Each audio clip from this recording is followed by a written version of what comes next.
Shalom, shalom à tous, frères et sœurs, et nous sommes de nouveau ensemble pour partager les saintes écritures, partager la parole d'Élohim, et nous remettons ce moment entre ses saintes mains.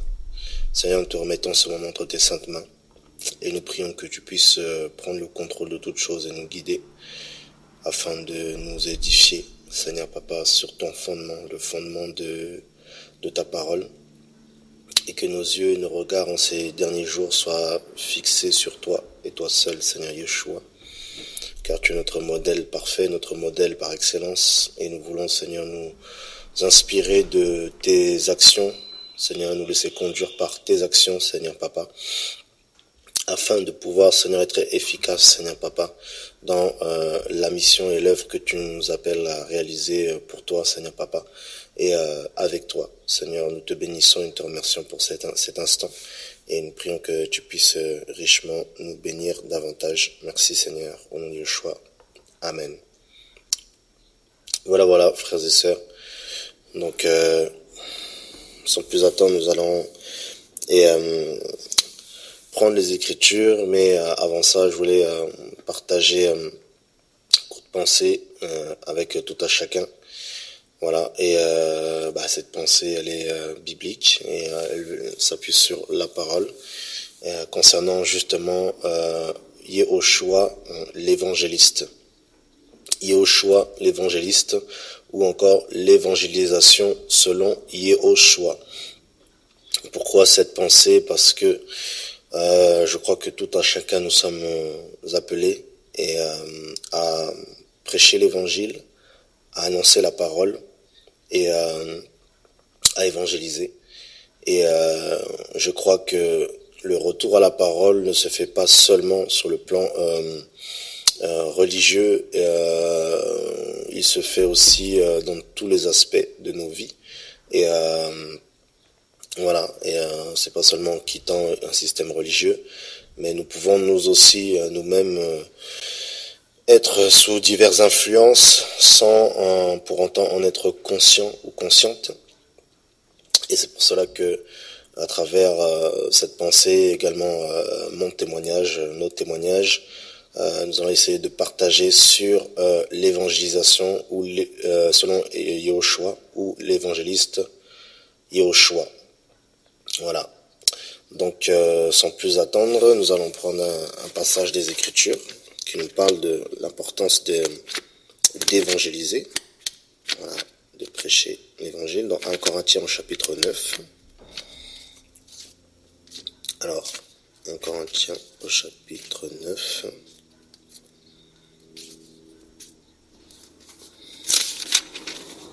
Voilà. Et à partir du verset voilà, à partir du verset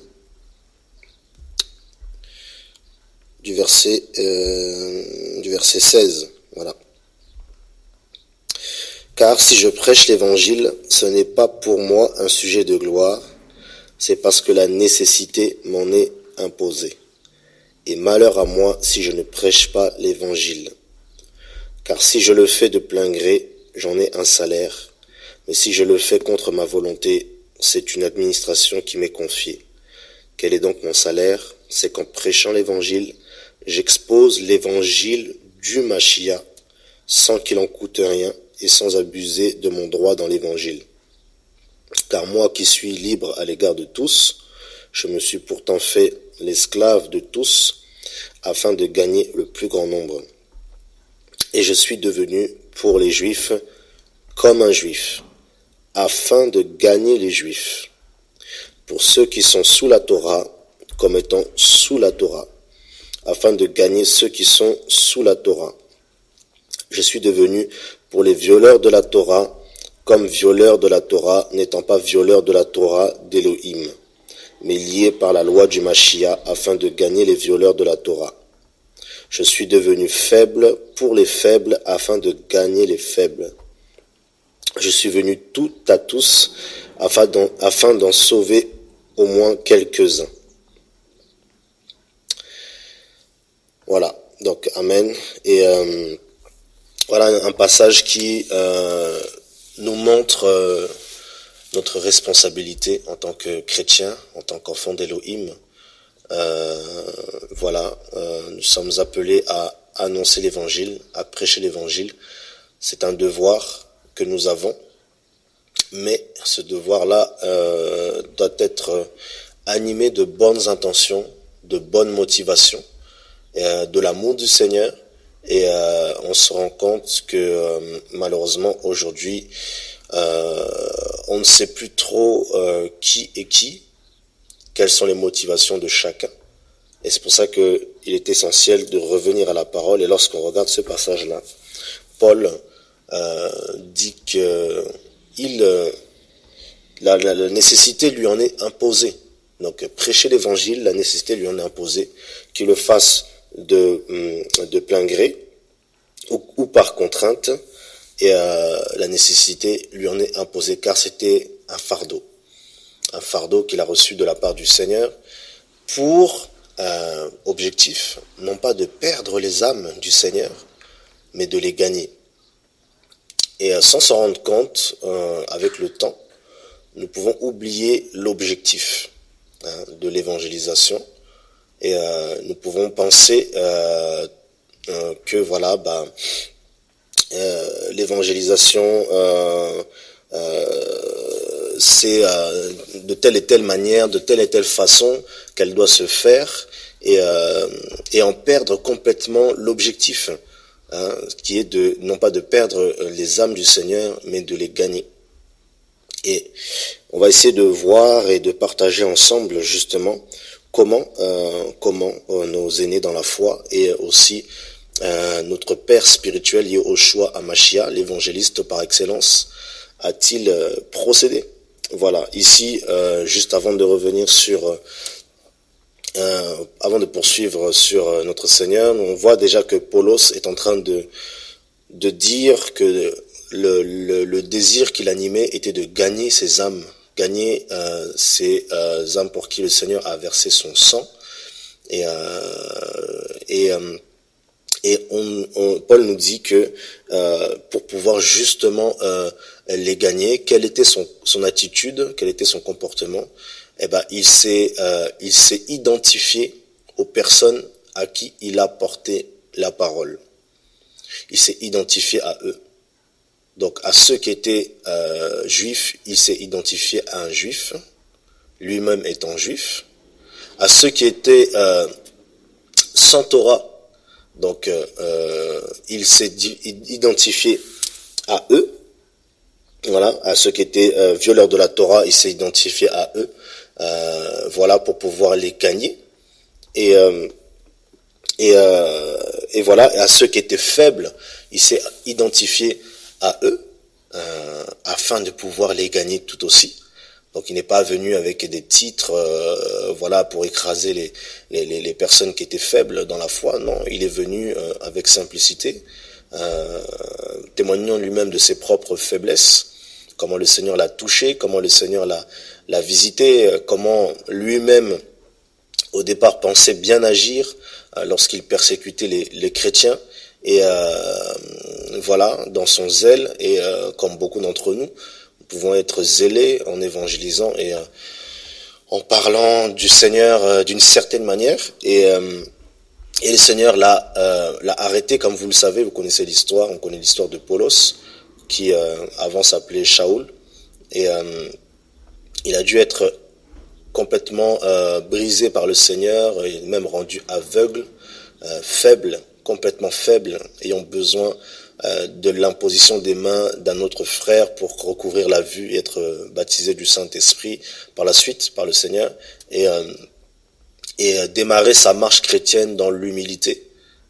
Et pourtant il pensait servir le Seigneur et gagner voilà, en tout cas des âmes, alors qu'il était en train de les perdre, voilà, en agissant de la sorte. Et le Seigneur va se servir de tous ces aspects dans la vie de Paulos pour pouvoir justement être un témoin et une lettre vivante pour évangéliser les nations.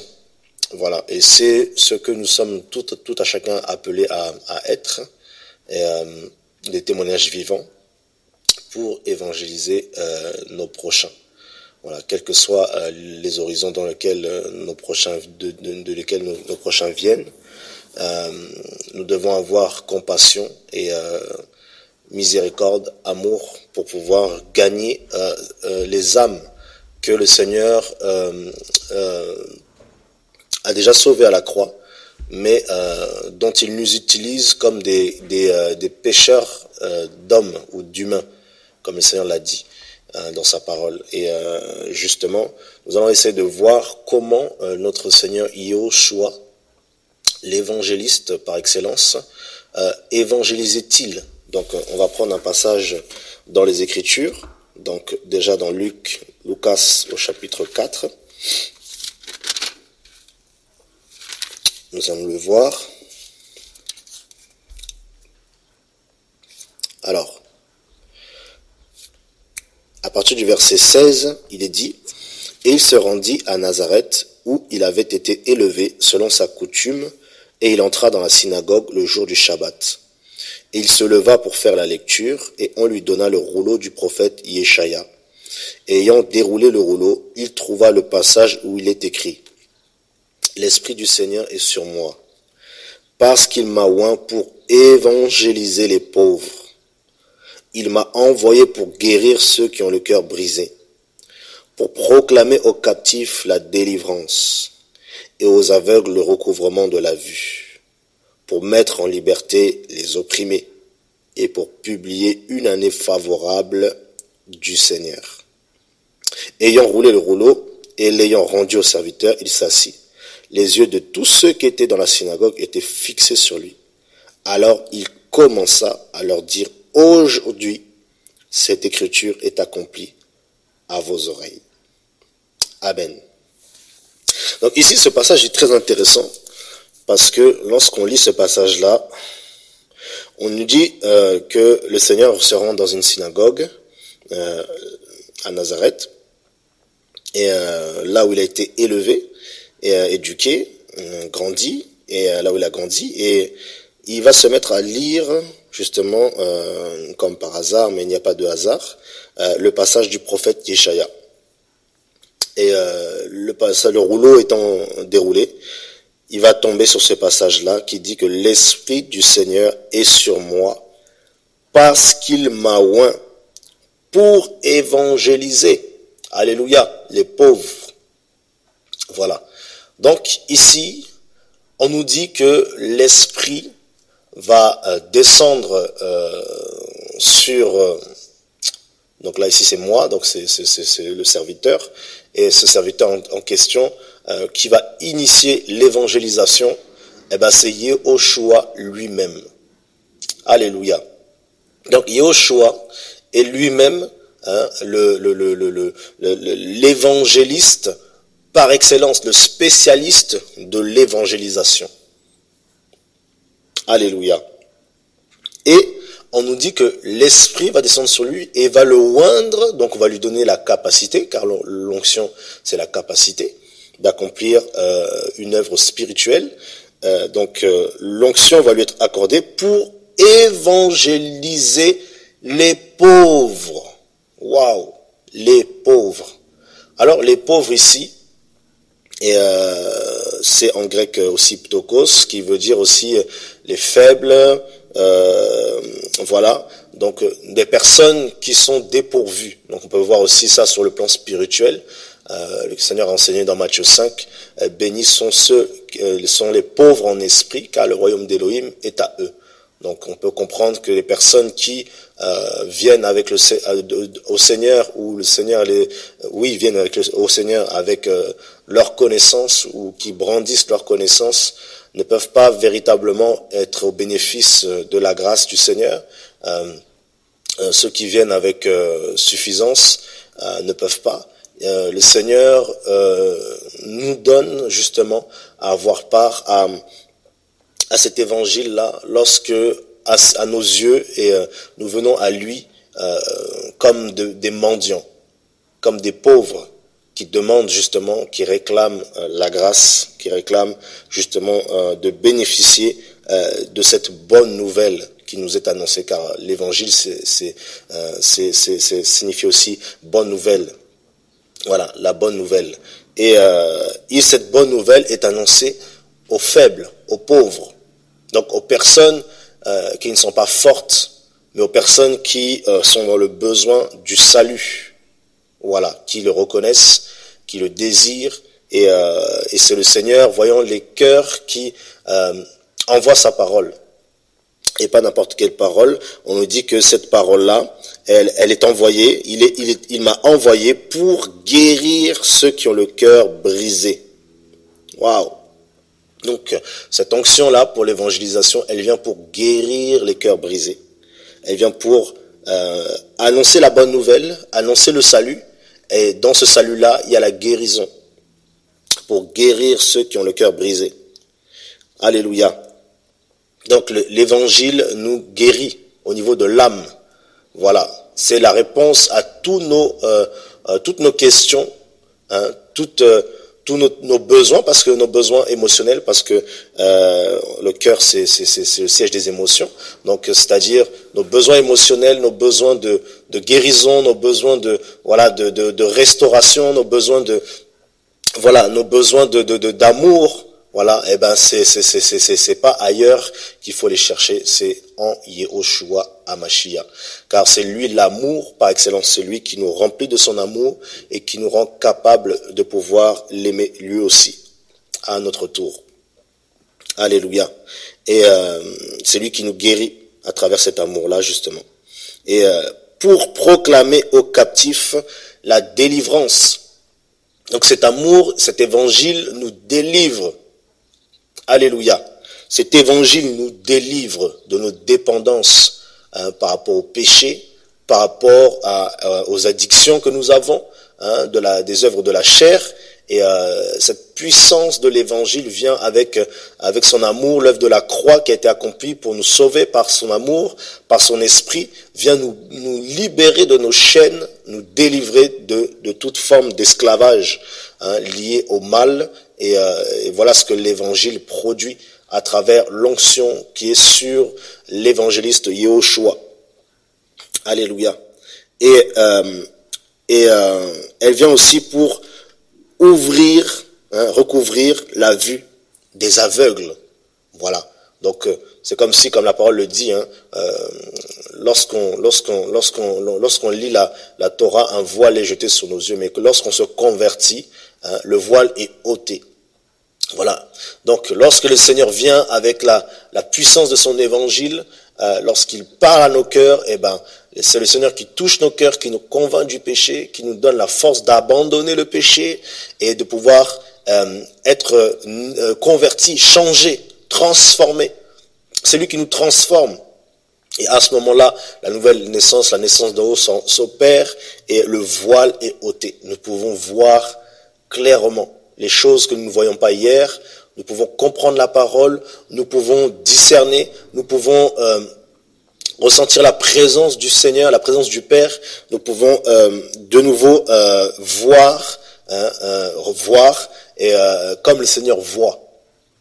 Voilà, avoir un autre regard, un regard qui, comme le Seigneur, est plein de miséricorde envers les autres, envers les uns et les autres. Alléluia.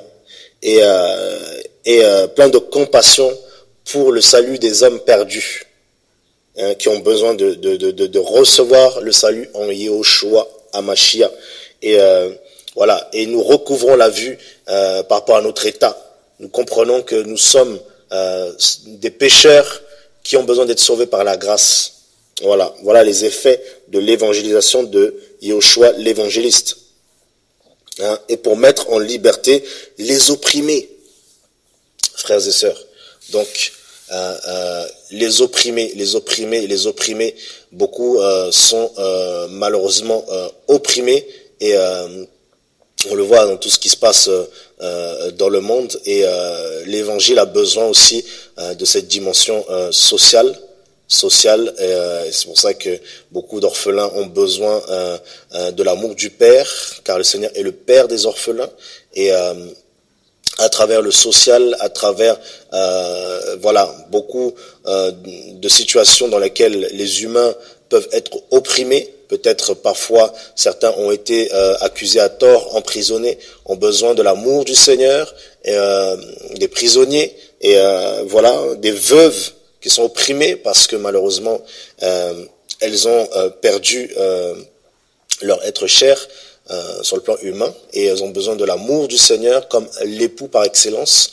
Et voilà, et ils ont besoin d'être libérés de toute forme de dépression, de toute forme de tristesse selon le monde, de toute forme voilà voilà de tristesse qui les malheureusement les empêche de pouvoir être libres d'adorer leur Seigneur. Voilà, et c'est l'esprit, l'onction du Seigneur qui agit à travers justement l'évangélisation selon Yehoshua, afin de produire tous ces effets dans les vies de tout à chacun. Voilà. Et donc là, on voit déjà que, comme je le disais tout à l'heure, que l'évangéliste Yehoshua est le premier à avoir annoncé l'évangile. Voilà. C'est le premier. Et il est le premier en toutes choses, comme nous le savons, frères et sœurs. Mais de plus en plus, nous voulons encore le magnifier, le glorifier, l'exalter à travers justement ce que la parole dit de lui, parce que cette parole est vivante et je prie qu'elle soit vivante pour nous dans nos vies afin de pouvoir lui ressembler. Ce partage a pour but de nous encourager, frères et sœurs, à davantage ressembler au Maître, car il n'y a pas meilleur modèle que lui, car c'est un modèle infaillible, frères et sœurs. Tandis que nous sommes faillibles, nous faisons des erreurs pour apprendre, et chaque fois le Seigneur nous corrige pour nous ramener à sa parole, pour nous faire revenir à sa parole. Donc voici l'évangéliste Yehoshua. Et on peut voir un type d'évangélisation pour gagner des âmes, comment il a pu procéder. Donc on peut lire chapitre 5, voilà, à partir du verset 1er, on dit « Or, il arriva comme la foule se pressait contre lui pour entendre la parole d'Élohim qui se tenait sur le bord du lac de Génézareth. Et il vit deux bateaux qui étaient au bord du lac et dont les pêcheurs étaient descendus et lavaient leurs filets. Or, étant monté dans l'un de ces bateaux, qui était à Shimon, il le pria de s'éloigner un peu de terre, et s'étant assis du bateau, il enseignait les foules. Et quand il eut cessé de parler, il dit à Shimon, avance en profondeur, lâchez vos filets pour la pêche. Et Shimon répondant, il lui dit, Maître, nous avons travaillé dur toute la nuit, et nous n'avons rien pris. Mais sur ta parole, je lâcherai tes filets. Et l'ayant fait, ils capturèrent une grande multitude de poissons, et leurs filets se rompaient. Et ils firent signe à leurs compagnons, qui étaient dans l'autre bateau, de venir les aider. Et étant venus, ils remplirent les deux bateaux, de sorte qu'ils s'enfonçaient. Or, Shimon Pétros, ayant vu cela, se jeta aux genoux de Yehoshua, en lui disant, Seigneur, retire-toi de moi, car je suis un homme pécheur. Car la stupeur l'avait saisi, lui et tous ceux qui étaient avec lui, à cause de la prise de poisson qu'il venait de faire.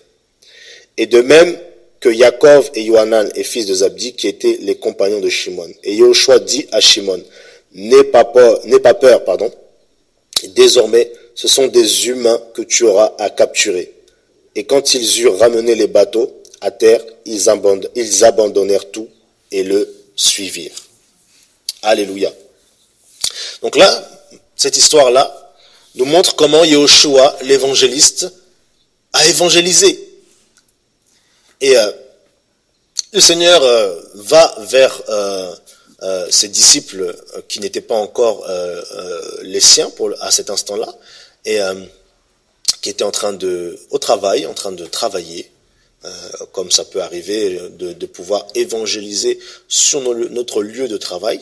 Et là, étant au travail, ils étaient en train de pécher dans leur métier, dans leurs activités.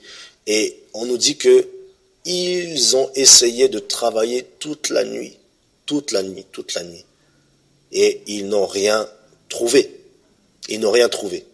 Et le Seigneur passe par là et il va donner juste une parole.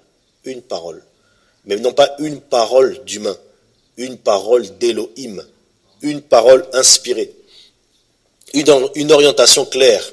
Donc le Seigneur va dire, jetez vos filets à cet endroit précis. Et ils vont le faire. Et par ce signe, ce miracle qui va avoir lieu, les disciples, qui vont devenir disciples, Pétros, Yohanan, et vont eux-mêmes voir le miracle d'Élohim.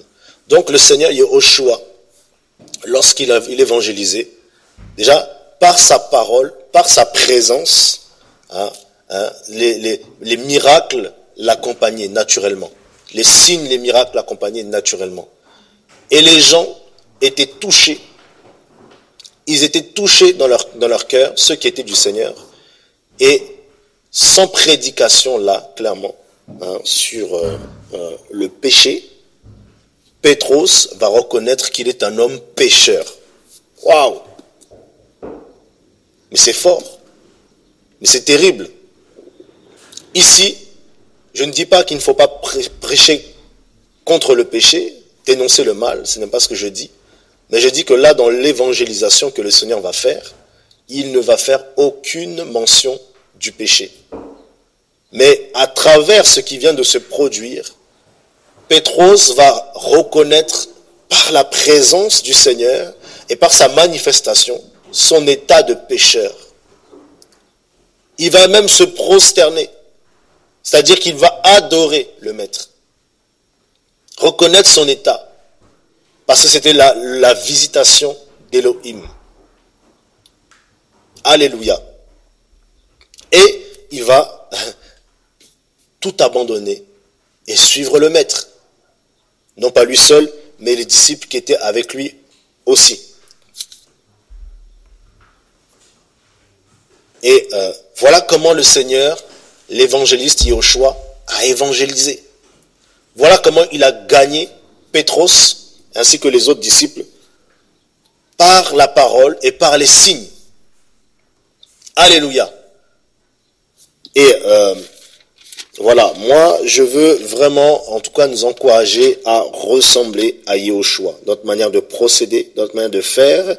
Et cette manière de faire est toujours différente parce que l'Esprit du Seigneur est comme un vent. Donc avec le Seigneur, il n'y a pas de méthodologie, il n'y a pas de manière de faire répétitif. Le Seigneur agit en fonction des situations comme il le veut, quand il veut, avec qui il veut. Alléluia. Et là, le Seigneur va procéder de la sorte pour gagner et non perdre Pétros. Alléluia.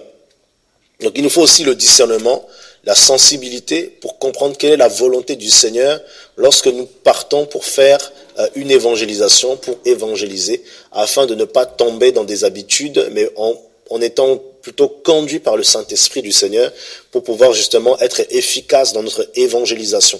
Car là, voici des fruits que le Seigneur a obtenus de son évangélisation. Et ça aussi, il faudrait qu'on puisse s'asseoir, s'examiner pour savoir si lorsque nous évangélisons, est-ce qu'il y a-t-il des fruits, car le Seigneur, c'est lui qui fait, mais c'est lui qui nous envoie logiquement. Il y a toujours des fruits. Le Seigneur agit toujours et que toute la gloire lui revienne. Alléluia. Que toute la gloire lui revienne. Voilà.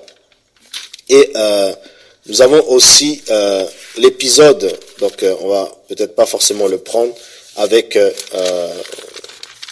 Zachée, et pour le voir, et on va peut-être le prendre, et alléluia, le Seigneur est bon pour nous, frères et sœurs, et Zachaios, voilà, Lucas chapitre 19, Il est dit, il arriva dans Jéricho et la traversa, donc Yoshua. Et voici un homme appelé du nom de Zachaï, et qui était chef des publicains, et qui était riche, cherchait à voir qui était Yoshua, mais il ne le pouvait à cause de la foule, parce qu'il était de petite stature. Et courant en avant, il monta sur un sycomore pour le voir. Parce qu'il devait passer par là, et quand il fut arrivé à cet endroit-là, Yehoshua, levant les yeux, le vit et lui dit, « Zachaï, hâte-toi de descendre, car il faut que je demeure aujourd'hui dans ta maison. » Waouh! Et il se hâta de descendre et le reçut avec joie. Et tous, voyant cela, murmuraient en disant, « Il est entré chez un homme pécheur pour y loger. » Mais Zachaï, se tenant debout, dit au Seigneur, « Voici, Seigneur, je donne la moitié de mes biens aux pauvres, et si j'ai extorqué de l'argent à quelqu'un, je lui rends le quadruple. » Et Yoshua lui dit, « Aujourd'hui, le salut est arrivé pour cette maison, parce que celui-ci aussi est fils d'Abraham, car le Fils de l'homme est venu chercher et sauver ce qui était perdu. » Alléluia. Alléluia.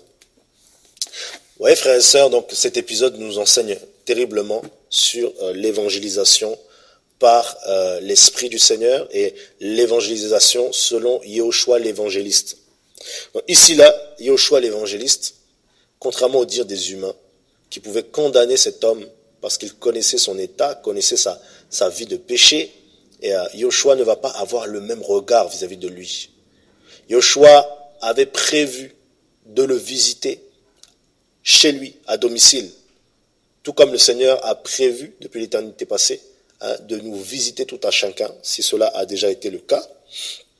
Et il nous a trouvés, bien évidemment, dans notre état. Nous sommes venus à lui comme nous étions, dans le péché, profondément dans le péché.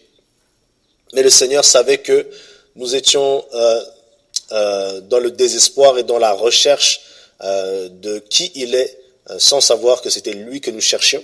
Et le Seigneur vient se révéler, comme il s'est révélé à nous, à Zachaï. Et Zachaï, justement, a reçu ce privilège d'être visité par Elohim en personne, par Yehoshua. Yehoshua entre chez lui, frères et sœurs. Et dès qu'il arrive, juste sa présence a fait que il s'est mis à lui-même confesser ses péchés. Sans prédication sur le péché. Waouh! Non mais c'est terrible. La présence d'Elohim, c'est magnifique. Et sa présence seulement. Moi j'aspire à cela, à davantage cela, que sans pour autant parler, parce qu'il y a l'évangélisation sans parole aussi. Donc là on le voit. Et le Seigneur n'a pas parlé. Il n'y a pas eu de prédication. Aucune prédication. Mais sa présence a apporté justement la repentance. La repentance. Le parfum de Mashiach. Le parfum de Christ. Ce parfum que nous sommes appelés à davantage porter. Car nous sommes son ouvrage. Et nous devons davantage aspirer à cela. Le Seigneur, rappelons-nous, lorsque sous l'ancienne alliance, il y avait les sacrifices, on dit que cette odeur monta dans les narines du Seigneur et l'apaisa. Voilà le parfum de Mashiach. C'est l'odeur du sacrifice. C'est l'odeur de nos vies brisées. C'est l'odeur de nos vies lorsque nous passons du temps à ses pieds, ce feu qui monte et cette fumée qui monte et qui va jusqu'aux narines du Seigneur, et le Seigneur ressent cela comme une odeur agréable et sa colère est apaisée face à notre état, face au mal que nous pouvons aussi parfois faire, et le Seigneur est apaisé parce qu'il se souvient de l'œuvre de la croix, de ce sacrifice expiatoire qu'il a accompli pour nous. Et là, ici, Yehoshua, qui était de passage, qui était en visite, qui a visité Zachaï, sa présence l'a bouleversé, frères et sœurs. Voilà. Donc, La première évangélisation, hein, moi, j'ose croire que c'est l'évangélisation par le comportement, par l'attitude, par nos vies qui sont des lettres vivantes. Et cette odeur, ce parfum qui émane de nous, évangélise à notre place. Le Seigneur n'a pas besoin de main humaine pour le servir, en vérité. Nous ne sommes que des serviteurs inutiles. Nous faisons simplement ce que le Seigneur nous demande de faire. Et là, c'est un exemple parmi tant d'autres où le Seigneur nous dit dans Pierre 3 aussi que la femme peut gagner son mari qui n'est pas soumis et qui est rebelle à la parole par son comportement. En voyant son comportement chaste, vertueux et pur, et ben, le mari peut être gagné, évangélisé sans parole. Alléluia. Et beaucoup de personnes ne se convertissent pas parce que justement, le comportement n'est pas là. Dans nos familles, beaucoup ne se convertissent pas à cause de notre comportement. Parce que le comportement ne va pas avec l'étiquette de chrétien ou de chrétienne que nous portons. Ou parce que tout simplement, nous n'avons plus cette odeur, plus cette vie. Et cette odeur-là n'est plus l'odeur de vie, mais l'odeur de mort qui peut se dégager à cause du péché qui est rentré, à cause de la tiédeur, à cause du mélange, par rapport à l'amour du monde. Parce que le monde est rentré dans les églises. Et il n'y a plus cette lumière qui doit impacter les autres, impacter le monde. Parce que le Seigneur a dit que vous êtes la lumière du monde. Et il se trouve que nous sommes enténébrés par beaucoup de choses, des soucis. Voilà, nous sommes de plus en plus accablés, oppressés. Et le Seigneur ne veut pas de cela, que nous puissions nous retirer pour nous perdre. Le Seigneur veut que nous ayons la foi pour sauver nos âmes. Voilà, le Seigneur veut d'abord que nous-mêmes nous soyons sauvés pour pouvoir gagner les autres. Alléluia. Gagner les autres. Et le Seigneur veut de plus en plus cela.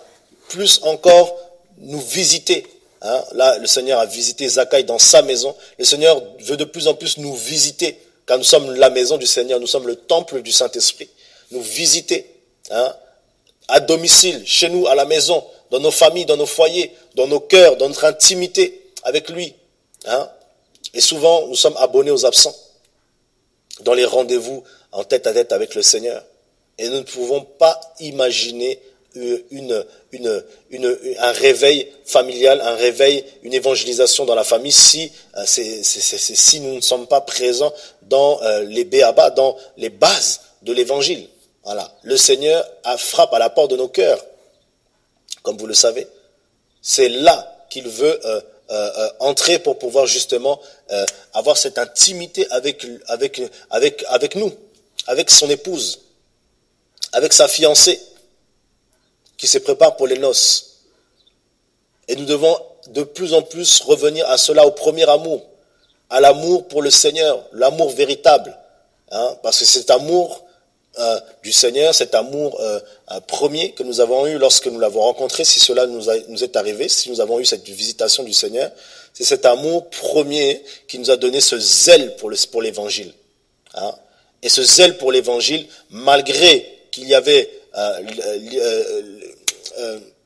l'ignorance, malgré qu'il y avait la naïveté, malgré qu'il y avait le manque d'expérience, malgré qu'il y avait le manque de sagesse, était un zèle qui était authentique. Un zèle authentique. Et en voyant malheureusement la difficulté de la marche chrétienne, mais aussi des types de manières de procéder, nous avons pu aussi faire entrer un zèle amer, tout aussi un feu étranger, sans s'en rendre compte. Voilà pourquoi le Seigneur nous amène à revenir à sa parole. Voilà, là c'est le feu authentique, Yahushua lui-même, le feu dévorant, qui par sa présence amène la repentance, qui par sa présence amène la conversion, qui par sa présence amène la confession, frères et sœurs.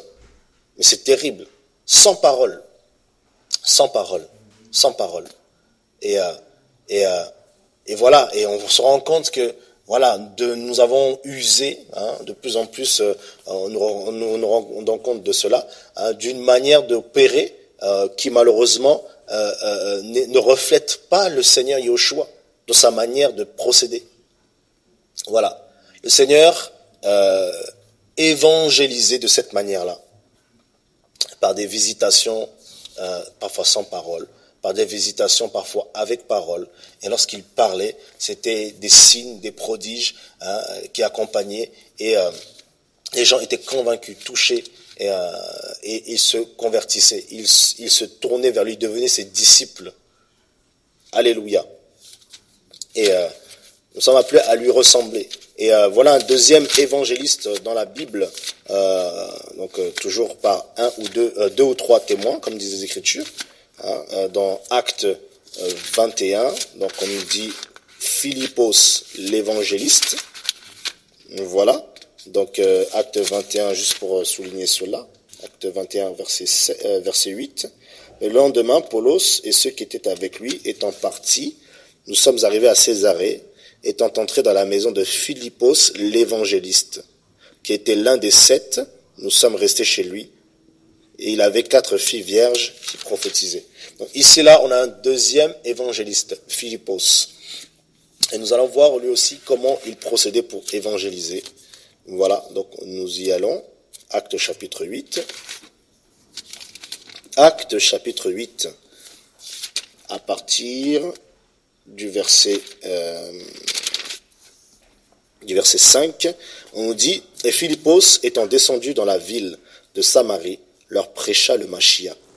Et les foules d'un commun accord étaient attentifs à ce que Philippos disait. » Waouh! En l'entendant et en voyant les signes qu'il produisait. Donc là, je vais m'arrêter juste là. On nous dit au verset 5, « Et Philippos, étant descendu dans la ville de Samarie, leur prêcha le Machia. » Waouh! Donc le Seigneur débarque, le serviteur Philippos débarque en Samarie. Il arrive en Samarie, bizarrement, il n'a pas prêché le péché. Il n'a pas prêché l'enfer. Il n'a pas prêché autre chose que le Machia. Waouh! Donc Philippos arrive, il prêche le Machia. Il évangélise. Il évangélise la Samarie. Il va élever la voix pour parler à une foule, parce qu'il devait parler à une foule, donc il a élevé la voix pour parler à une foule, mais son message, c'était le Machia. Il a prêché le Machia. Il a annoncé l'œuvre que le Seigneur a fait à la croix pour ces Samaritains. Le sang qu'il a versé à la croix pour ces Samaritains. Le salut qu'il a accordé pour sauver les non-juifs.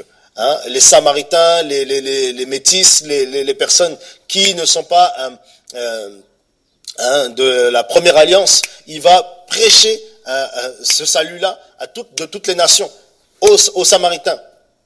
Il va annoncer la vie éternelle en Yehoshua HaMashiach. Et nous devons de plus en plus nous calquer au modèle biblique. Il arrive, il prêche le Seigneur. Il prêche l'amour qui animait le Seigneur pour aller se sacrifier à la croix à notre place, alors que c'est nous qui méritions cette torture, cette mort atroce que le Seigneur Yehoshua a lui-même porté, accepté pour nos péchés à la croix. Et regardez les conséquences. Regardez les conséquences, frères et sœurs. Et les foules d'un commun accord étaient attentifs à ce que Philippos disait, on l'entendait, et en voyant les signes qu'il produisait. Verset 7. Car les esprits impurs sortaient en criant à grande voix de beaucoup qui en avaient, et beaucoup de paralytiques et de boiteux furent guéris. Et il y eut une grande joie dans cette ville-là. Alléluia. On voit par la suite qu'il y a eu des baptêmes aussi, dont notamment Shimon le magicien. Donc, frères et sœurs, le Seigneur envoie Philippos, il prêche sur le Machia. Il prêche le Machia.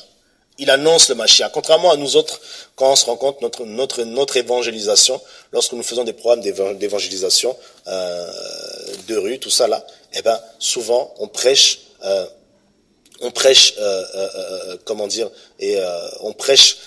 plus le péché, plus le mal, on dénonce plus le mal qu'on présente le Seigneur. Il peut y avoir 80%, si nous sommes honnêtes, de dénonciation, 90% de dénonciation du mal, et 10% d'annonce du Seigneur ou 20% d'annonce du Seigneur. Et là, le Seigneur nous montre qu'à travers Philippos, hein, un disciple du Seigneur. Après sa mort et sa résurrection, on le voit en train d'être poussé par le Saint-Esprit à évangéliser les Samaritains. Il a prêché le Mashiach. Pourquoi se compliquer la tête? Pourquoi se prendre la tête? Alors que un seul doit être présenté, un seul doit être élevé, un seul doit être glorifié. C'est Yoshua. Et le Seigneur nous encourage à le présenter lui et lui seul, non pas les églises, non pas un système, non pas un homme, non pas une chaîne YouTube, non pas qui que ce soit ou quoi que ce soit, mais à présenter le Mashiach. Alléluia. Alléluia. Et voilà. Et il va présenter le Mashiach. Et automatiquement, le Seigneur avait dit, voici les miracles qui accompagneront ceux qui auront cru. Cru en qui? En Yahushua. Et voici les miracles qui accompagneront ceux qui ont cru en mon nom. Ils chasseront les démons. Ils imposeront les mains aux malades, ils seront guéris. Hein? Et celui et celle qui croira et qui sera baptisé sera sauvé. Donc on voit toutes ces conséquences. Hein, le Seigneur a accompagné justement la prédication de Philippos. Maintenant, nous devons nous poser des questions. Est-ce que nos évangélisations sont-elles accompagnées comme cela? Est-ce que le Seigneur confirme cette parole-là que nous annonçons lorsque nous évangélisons? Parce que l'objectif, c'est cela, c'est de gagner des âmes, que les âmes soient gagnées et non pas perdues. Alléluia. Voilà, donc ici on voit tous ces fruits-là dans la vie de Philippos. Voilà les évangélistes bibliques et leur évangélisation efficace. Alors, en tout cas, j'ose croire que les vrais enfants du Seigneur aspirent davantage à cela, à de la profondeur dans l'évangélisation. Et cette profondeur ne peut pas avoir lieu sans s'être enracinée à la racine qui est Yahushua lui-même. Voilà. Et cette racine qui nous porte, qui a porté des fruits, qui porte des fruits jusqu'à présent, engendre des fruits, des enfants qui sont à son image. Et Philippos a travaillé étant à l'image du Seigneur Yahushua. Alléluia. D'ailleurs, je vais prendre un passage dans Matthios, toujours dans l'évangélisation selon Yahushua l'évangéliste par excellence. Alors Matthios chapitre 12, regardez ce passage, frères et sœurs.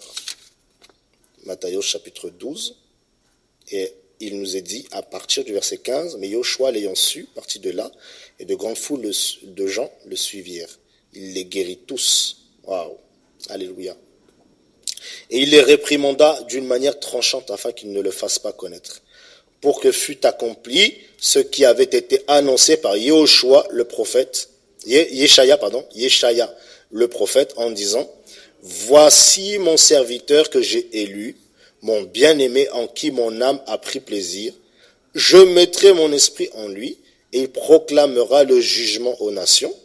Il ne contestera pas, il ne criera pas et personne n'entendra sa voix dans les rues. Wow. Verset 20. Il ne brisera pas le roseau cassé et n'éteindra pas le luminon qui fume jusqu'à ce qu'il ait fait triompher la justice. Et les nations espéreront en son nom. Waouh, frères et sœurs. Donc ici, Yeshaya, le prophète, avait annoncé le serviteur. Donc le serviteur par excellence. Qui fait plaisir au Père. Donc c'est Yahushua homme, bien évidemment. Mais là, on nous dit que Yahushua homme, dans sa venue, il vient confirmer ce passage de Yeshaya, le prophète, disant ici, au verset 19, « Il ne contestera pas, il ne criera pas, et personne n'entendra sa voix dans les rues. » Mais c'est terrible, frères et sœurs, c'est terrible. Donc c'est une claque que nous recevons tous, par rapport à nos agissements, par rapport à notre manière de procéder. Non pas que crier est mal, non pas que crier est mauvais, mais c'est la manière de crier que le Seigneur est en train de nous reprocher, dont il est en train de nous réprimander.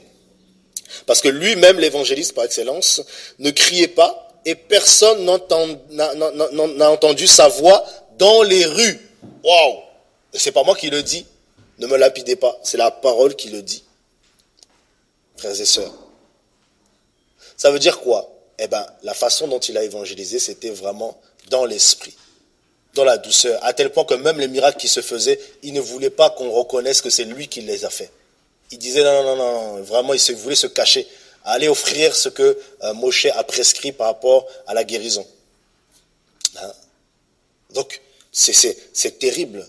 C'est un contraste terrible par rapport à ce que nous sommes en train de voir aujourd'hui, de notre époque, à cette promotion des hommes et des femmes du Seigneur, à cette élévation, cette auto-élévation qui en fait n'est que charnelle.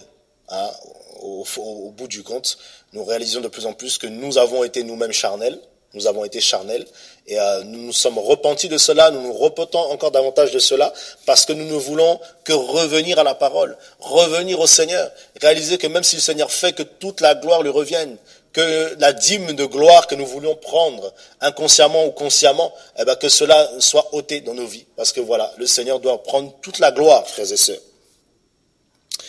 Alléluia, alléluia.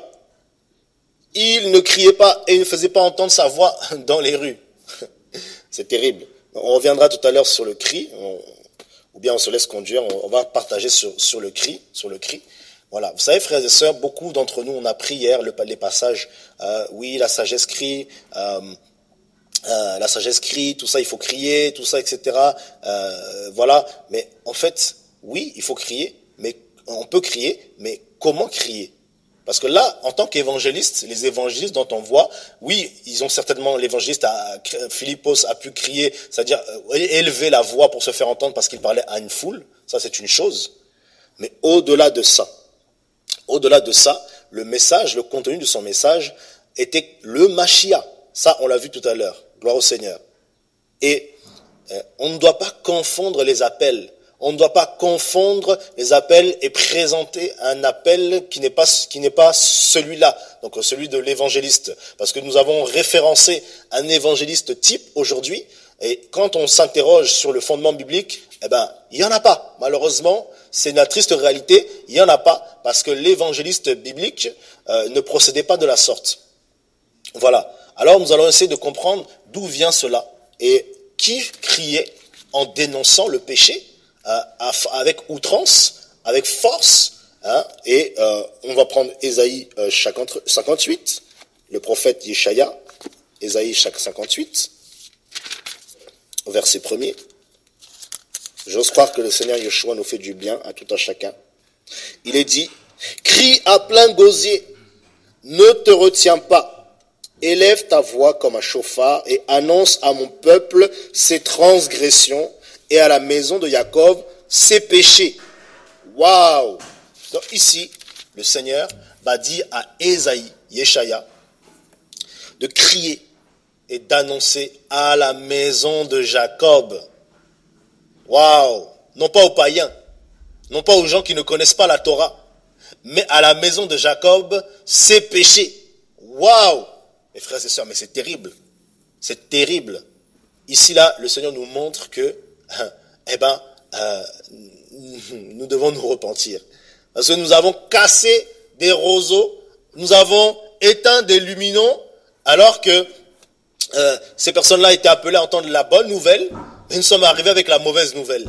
La mauvaise nouvelle qui va aller en enfer, ils vont aller en enfer s'ils ne se repentent pas, alors qu'ils sont en leur prêchant la condamnation, alors qu'ils ne savent pas, pour certains, comme nous dans le passé, qu'est-ce que le péché. Ils ne savent pas qu'est-ce que le péché. Beaucoup d'entre nous, lorsque nous étions dans le péché, nous aimions le péché.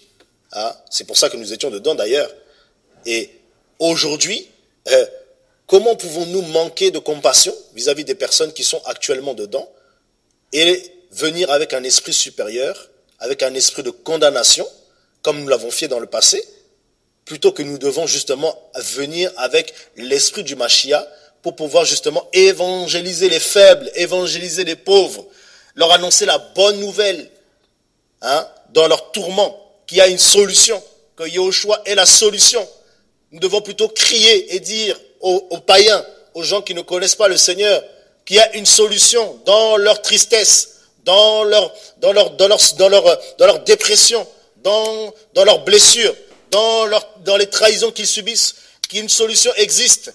Et que cette solution, c'est Yoshua. C'est lui le père des orphelins, c'est lui l'époux par excellence, c'est lui le chemin, la vérité et la vie, c'est lui le Seigneur des seigneurs, c'est lui le roi des rois. Nous devons plutôt annoncer la bonne nouvelle qu'il est venu pour nous sauver, qu'il est le sauveur. Alléluia. Et frères et sœurs, là ici, pour revenir à ce qu'on vient de lire, cette parole pour crier, pour dénoncer le péché était au sein d'un peuple qui connaît la Torah, la maison de Jacob, qui connaît les Écritures, qui connaît les commandements du Seigneur, qui connaît que tuer n'est pas bien, que voler n'est pas bien, que commettre l'adultère n'est pas bien, que tricher n'est pas bien, que frauder n'est pas bien. Ils connaissent cette parole-là. C'est le peuple du Seigneur. Donc le Seigneur suscitait des voix pour crier, notamment des prophètes, pour dénoncer le mal, comme c'est toujours le cas actuellement. Mais ces prophètes étaient envoyés vers un peuple qui connaissait la Torah. Un peuple qui connaît la Torah, qui connaît la parole. Comme Jean-Baptiste, un deuxième type, qui criait aussi. La voix qui crie dans le désert, alléluia.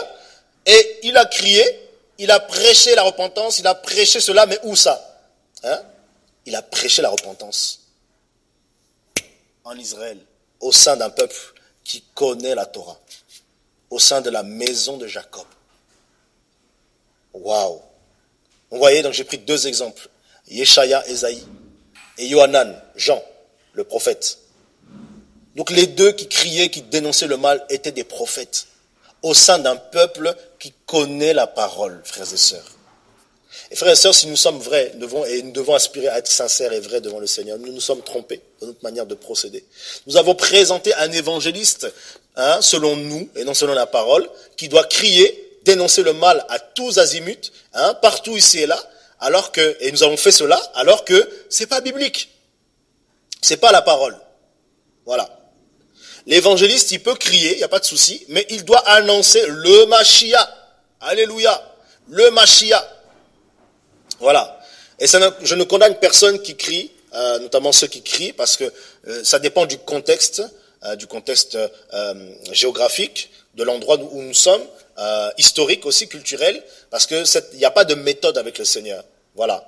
Et si nous sommes sincères avec nous-mêmes, nous pourrons vite nous rendre compte que il y a des choses que nous faisons ici en Europe, nous ne pourrons pas le faire par exemple en Orient. Vous n'allez pas aller en Orient, vous n'allez pas aller dans un pays musulman, crier que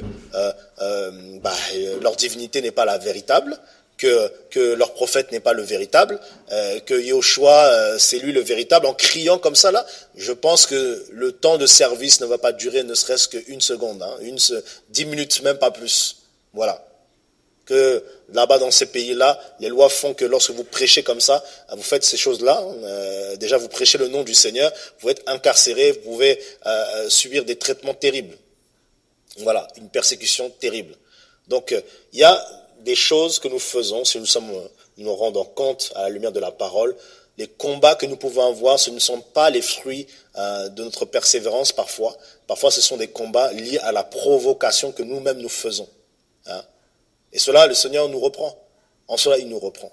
Il nous reprend parce que le Seigneur dit qu'il y en a qui prêchent le Mashiach par esprit de dispute ou esprit de parti, et d'autres qui l'annoncent avec de bonnes intentions. Philippiens 1, verset 15. Voilà. Et ça veut dire que derrière une mauvaise façon d'opérer, une mauvaise façon de procéder, il y a un esprit derrière. Waouh! Voilà.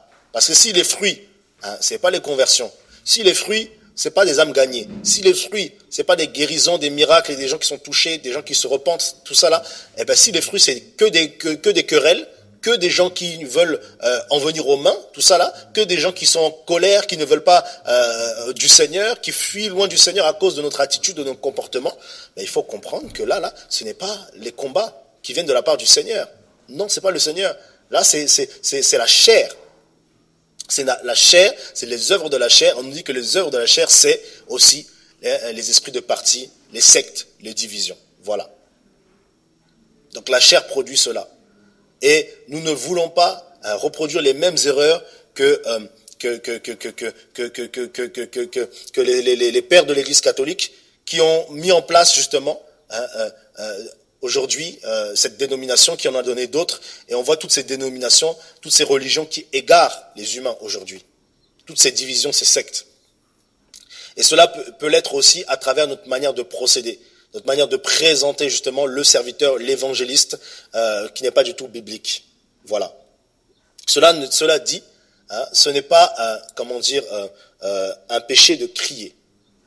Voilà. Et là, on l'a vu tout à l'heure que le Seigneur, lui, ne criait pas et ne faisait pas entendre sa voix dans les rues. L'évangéliste par excellence. Et vous voyez, lorsque, je donne un exemple, pour équilibrer, pour qu'on comprenne les choses aussi. Vous avez des pays, là, la France, j'ai pris l'exemple de l'Orient, la France, c'est un pays laïque. Donc il y a beaucoup de gens qui ne croient pas au Seigneur. Beaucoup de gens qui ne croient pas au Seigneur, qui sont athées, et, qui n'ont pas cette foi que nous avons, et nous ne pouvons pas débarquer et commencer à les condamner, parce qu'ils n'ont pas la connaissance que nous avons. Non, ce n'est pas juste, ce n'est pas l'amour. Ce n'est pas l'amour du Seigneur, parce que nous-mêmes, là, pour abandonner les péchés que nous aimions hier, c'est l'amour du Seigneur, par son Saint-Esprit, qui nous a visités, qui nous a remplis pour délaisser les choses qui déplaisaient au Seigneur. Et nous devons avoir cette compassion pour les âmes, pour pouvoir justement avoir justement une évangélisation efficace, une évangélisation à la gloire du Seigneur. Alléluia. Voilà, donc je disais que crier n'est pas un péché. Crier n'est pas un péché, je le précise. Mais il faut savoir comment crier. Et vous avez des personnes qui se condamnent parce qu'ils ne crient pas. Ils se disent, moi je ne sais pas évangéliser ou je ne vais pas évangéliser parce que je ne sais pas crier. Parce qu'ils pensent que l'évangélisation, c'est forcément crier. Crier et dénoncer le mal. Alors que ce n'est pas comme ça que le Seigneur nous a visités. Voilà. Donc il faut vraiment que nous revenions à la parole, à la source, à Yahushua. Car il est la lumière pour nos vies. Il est la parole. Alléluia. Et quand on voit justement les voix prophétiques, je disais tout à l'heure, Ésaïe et Yohanan, c'était des personnes qui parlaient au sein d'un peuple qui connaît le Seigneur. Alors vous avez des nations, des nations notamment où la plupart des habitants sont chrétiens, ils se disent chrétiens. Vous avez ça aux États-Unis, vous avez ça en Amérique, vous avez ça en Afrique, ici et là, dans divers pays, et même en Europe. Donc vous avez dans divers endroits, vous avez même si c'est rare, mais vous avez des pays où vraiment la chrétienté est vraiment la foi qui est confessée. Voilà, tout le monde est chrétien. Les versets bibliques sont sur les murs, sur les véhicules, ici et là. Et là, c'est un peuple qui se dit connaître le Seigneur. Tous les dimanches, ils vont à l'église, tout ça. Donc, aller au marché, crier, dénoncer le mal. Mais c'est une très bonne chose, parce que c'est des gens qui connaissent la parole. Ce sont des gens qui font profession de connaître Elohim, sans pour autant véritablement le connaître. Donc là, la voix prophétique est nécessaire pour amener les cœurs, non à un bâtiment, mais amener les cœurs à Yahushua, pour amener les gens à se repentir et à prêcher, à se repentir pour qu'ils puissent entendre la voix du Seigneur et qu'ils puissent avoir accès au royaume. Alléluia. Alléluia. Et Jean-Baptiste prêchait, repentez-vous, car le royaume des cieux est proche. Voilà. Et les gens n'adhéraient pas à une synagogue, n'adhéraient pas à un temple, mais les gens se faisaient baptiser pour pouvoir justement entrer dans le royaume. Voilà. Et voilà, je bénis le Seigneur en tout cas pour ce temps. C'est un temps qui est béni par le Seigneur, qui est prévu depuis l'éternité passée, afin que nous puissions contempler l'œuvre, le chef-d'œuvre de Yahushua, l'évangéliste, par excellence. Par excellence. Voilà. Et nous ne devons pas chercher à être des opportunistes, à chercher à marcher par la vue, par les vues sur YouTube, tout ça, etc. C'est pas ça qui doit animer notre foi. Non, non, non. La foi ne vient pas, on ne marche pas par la vue. La foi vient de ce qu'on entend. Et ce qu'on entend vient de la parole d'Elohim. Nous voulons entendre la parole de l'Élohim, nous voulons entendre la bonne nouvelle, le message qui prépare l'épouse à la rencontre de l'époux. Davantage, donc c'est pour ça que le Seigneur nous permet des temps comme cela pour pouvoir s'édifier et réaliser nos erreurs afin de nous repentir et d'être meilleurs de notre évangélisation afin qu'elle soit fructueuse, afin qu'elle puisse porter des fruits. Et vous le voyez, nous le voyons dans les Écritures, lorsque le Seigneur envoyait ses disciples, il les envoyait 2 à 2, ils allaient de maison en maison, et il leur disait, pour nous montrer que ce n'est pas nous qui faisons, que c'est lui qui prédispose toutes choses, c'est lui qui prépare les rendez-vous, c'est lui qui prépare les cœurs à recevoir la semence de la parole. Il disait, lorsque vous rentrez dans les maisons, si dites shalom, et si votre shalom est reçu, que le shalom demeure dans cette maison. Et s'il y a des malades dans cette maison, priez pour les malades. Et guérissez les malades. Et s'il y a des possédés, chassez les démons. S'il y a des morts, ressuscitez les morts. Et prêchez la bonne nouvelle. Prêchez la parole. Prêchez le royaume. Donc, on voit que, justement, le Seigneur travaille avec nous-mêmes dans l'évangélisation afin que cette évangélisation puisse être confirmée, puisse être accompagnée, puisse être le fruit du travail du Seigneur et que nous puissions, comme des serviteurs inutiles, dire que nous sommes des serviteurs inutiles, nous avons fait simplement ce que nous devrions faire et rendre toute la gloire à Yahushua, à Mashiach. Voilà, en tout cas, ce partage a pour but de non pas nous condamner, mais davantage encore revenir à la source, revenir à Yahushua, afin de ne pas nous séduire nous-mêmes par de faux raisonnements, mais être bâtis sur la parole. Car tout passera, mais la parole ne passera pas. Voilà. Et surtout, ne cherchons pas à avoir notre récompense aux yeux des humains. Parce que le Seigneur a dit que les hypocrites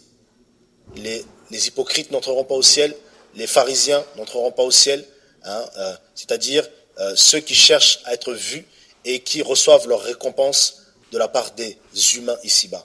Ils n'auront pas de récompense en haut. Ne soyons pas de ce nombre, frères et sœurs. Ne soyons pas de ce nombre, mais soyons de ceux et celles qui font l'œuvre, mais le Seigneur le voit, parce qu'il n'est pas injuste pour oublier l'œuvre de notre travail. On va le prendre dans Hébreux 6 au verset 10. Hébreux 6 au verset 10.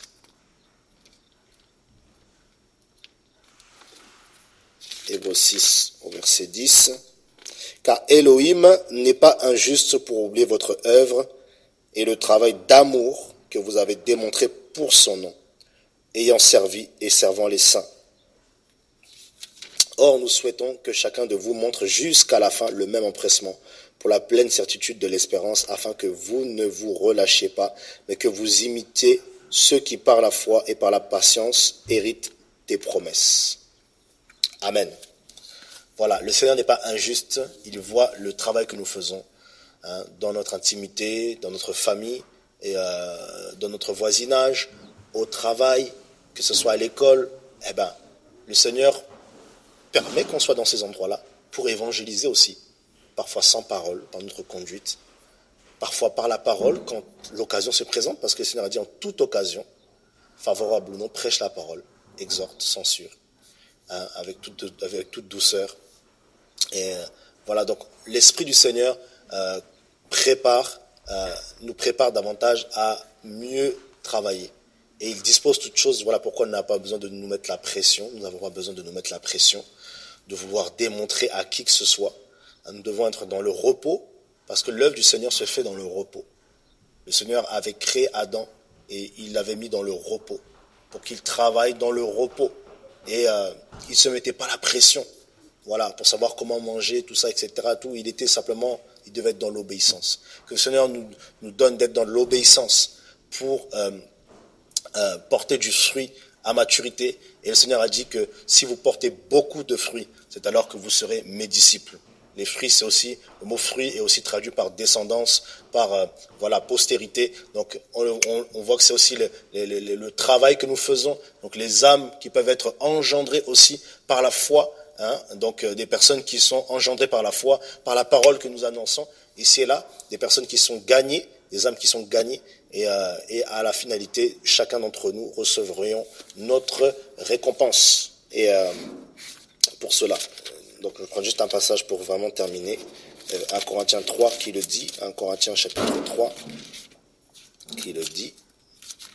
Voilà. Sinon, il ne veut pas nous soyons divisés, mais que nous soyons unis dans le Mashiach, dans sa parole. Alléluia. Donc il dit au verset 1er, « Et moi, frère, je n'ai pas pu vous parler comme à des hommes spirituels, mais comme à des charnels, des hommes charnels, comme à des enfants en Mashiach. Je vous ai donné du lait à boire et non quelque chose à manger, car vous n'en étiez pas encore capable. Et même maintenant, vous n'en êtes pas encore capable, car vous êtes encore charnels, puisqu'il y a parmi vous de la jalousie, des disputes et des divisions. N'êtes-vous pas charnels et ne marchez-vous pas selon l'homme? Car quand l'un dit, moi, je suis vraiment d'Apollos, et un autre, moi, d'Apollos, n'êtes-vous pas charnels? Qui est donc Apollos et qui est Apollos? Mais l'un ou l'autre des serviteurs par le moyen desquels vous avez cru, selon que le Seigneur l'a donné à chacun. J'ai planté, Apollos a arrosé, mais c'est Elohim qui a fait croître. Ainsi donc, ce n'est pas celui qui plante qui est quelque chose, ni celui qui arrose, mais Elohim qui fait croître. Celui qui plante et celui qui arrose ne sont qu'un, et chacun recevra sa récompense selon son travail. Alléluia. Donc, le Seigneur veut nous récompenser, frères et sœurs, et il va nous récompenser parce qu'il est fidèle, parce qu'il est juste, non parce que nous faisons des œuvres pour être sauvés, mais parce que nous sommes au bénéfice de la grâce, et la foi sans les œuvres est morte, donc forcément le Seigneur nous donne du travail, et veillons à ne pas faire l'œuvre du malin sans s'en rendre compte, hein, voilà, et à travailler justement avec le Seigneur, à faire une œuvre avec le Seigneur. Et dans la paix, dans le shalom du Seigneur, dans la joie du Seigneur. Et le Seigneur, justement, nous récompensera, frères et sœurs. C'est ce que les Écritures nous disent. Donc ce n'est pas celui qui plante qui est quelque chose. Ce n'est pas celui qui arrose qui est quelque chose. Mais celui qui est quelque chose, c'est Elohim qui fait croître. Donc à lui seul, toute la gloire, frères et sœurs. Et voilà, hier nous pouvions évangéliser d'une certaine manière, moi le premier, à dénoncer le mal partout ici et là, comme des juges, donc c'est-à-dire comme des personnes qui jugeaient, alors que ces personnes-là qui étaient employées dans ce sens-là, c'était les prophètes, pour annoncer le jugement au sein d'un peuple qui connaît la parole, et nous comprenons aujourd'hui, à la lumière des Écritures, que ce n'est pas nous qui gagnons les âmes, ce n'est pas nous qui sauvons, ce n'est pas nous qui guérissons, ce n'est pas nous qui délivrons, ce n'est pas nous qui chassons les démons, tout ça là, ce n'est pas nous, c'est le Seigneur, et en collaboration avec lui, c'est lui qui le fait, et c'est lui qui dispose les cœurs, et c'est lui qui agit, hein. Donc c'est lui qui fait l'œuvre dans nos vies, ici et là. Donc laissons-nous conduire par le Saint-Esprit, mais restons selon la parole biblique afin d'être efficaces. C'est un conseil que je nous partage à tout à chacun, afin que le nom du Seigneur soit glorifié, que toute la gloire revienne à Yahushua, à Mashiach. Voilà. En tout cas, demeurez bénis, soyez bénis davantage, et que le Seigneur nous protège au nom de Yahushua. Merci Seigneur. Amen.